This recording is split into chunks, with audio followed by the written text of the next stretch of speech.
গতকালকে milestone school and কলেজে যেই ভয়াবহ দুর্ঘটনা ঘটেছে বিমানের, সেখানে হসপিটালে যে সকল লোকগুলো ছুটে গিয়েছেন, বিশেষ করে জামাত ইসলামের নেতৃবৃন্দ, কেন্দ্রীয় নেতৃবৃন্দ যেভাবে গিয়েছেন, এইভাবে যাওয়াটা সম্পর্কে ওনাদের অভিজ্ঞতা থাকা দরকার ছিল।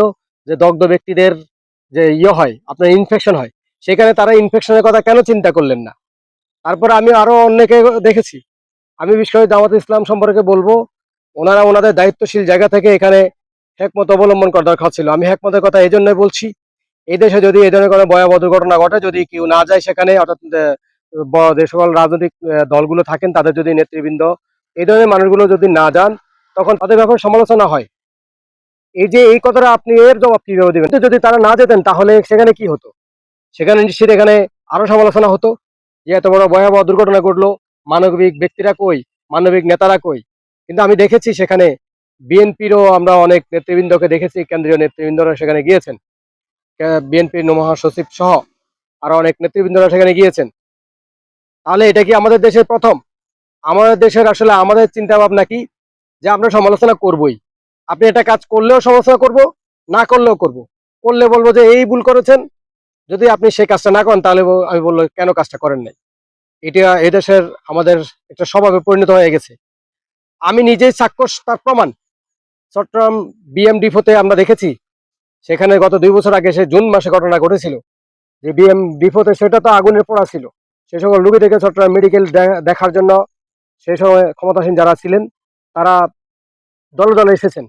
আমি নিজে সেখানে চট্টগ্রাম মেডিকেলের সামনে ছিলাম। আমি ব্যক্তিগতভাবে একটা কাজে গিয়েছিলাম।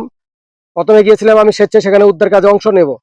পরবর্তীতে আমাকে অন্য একটা কাজে এঙ্গেজ করে দিয়েছেন আমাদের এলাকার শামীম সরোয়ার ভাই। তিনি ফোন দিয়েছেন, ভাই একটু খোঁজ নিয়ে দেখেন তো, আপনি যেহেতু চট্টগ্রাম গেছেন, যে স্টলগুলোতে হেঁটে হেঁটে দেখবেন কারো কোনো মেডিসিন দরকার আছে কিনা, বা অন্য কোনো সহযোগিতা দরকার আছে কিনা, সাথে সাথে আমাকে জানাবেন।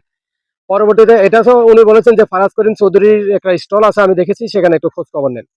পরবর্তীতে আমাকে সেখানে জানানো হয়েছে যে না, এখানে কোনো মেডিসিন দরকার নাই, আমাদের পর্যাপ্ত মেডিসিন আছে। আর হচ্ছিল যারা এখানে মেডিসিন নিয়ে আসছেন স্বেচ্ছাসেবী সংগঠন ছাড়াও, এখানে করে মেডিসিন কোম্পানিগুলো এখানে পর্যাপ্ত মেডিসিন দিয়েছেন। তো যাই হোক, আমি সেখানে এই ছাড়াও আরেকটা কাজ আমাকে দিয়েছেন।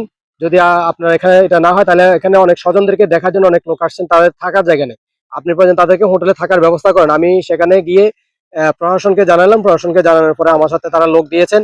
এখন আমি যে রুমগুলোতে যাব, ঢুকবো, আমার নিজেরই সংকোচ লাগতেছে পোড়া রুগীদেরকে দেখে। এখন আমাকে গেটে যে সিকিউরিটি আছে সে বলতেছে, আপনি একটা কাজে আসছেন, আপনি যাবেন না কেন? আপনি যান, দেখেন, খোঁজ খবর নেন, এখানে স্বজনরা আছে, স্বজনদের কাছ থেকে যোগাযোগ করেন। কিন্তু আমি সেদিন একা যেতে পারিনি। কিন্তু আমি দেখেছি দলে দলে এখানে নেতা কর্মীরা এসেছিল। সেদিন যারা আসছে, তারা তাদের দায়বদ্ধতা থেকে আসুক, কিংবা সেখানে রাজনীতি করার জন্য আসুক, যে কোনো একটা জায়গা থেকে আসছে, এভাবেই হয়ে থাকে। সেখানে গিয়ে তো তারা শুয়ে থাকে নাই।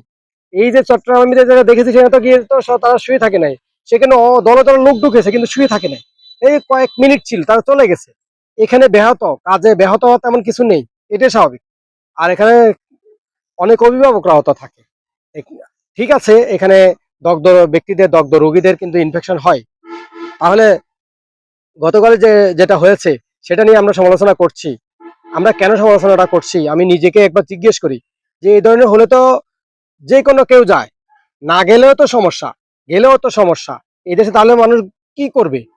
এবং কিছু মানুষ আমরা আছি এরকম, যা আমার যখন বিরুদ্ধে চলে গেছে, অর্থাৎ আমার ভিন্ন মতের কেউ যদি একটা কাজ করে, আমাকে সেখানে কি করতে হবে? খুদ ধরতে হবে, সেখানে সমালোচনা করতে হবে, আমাকে সমালোচনার জন্য সমালোচনা করতে হবে, সংশোধনের জন্য নয়।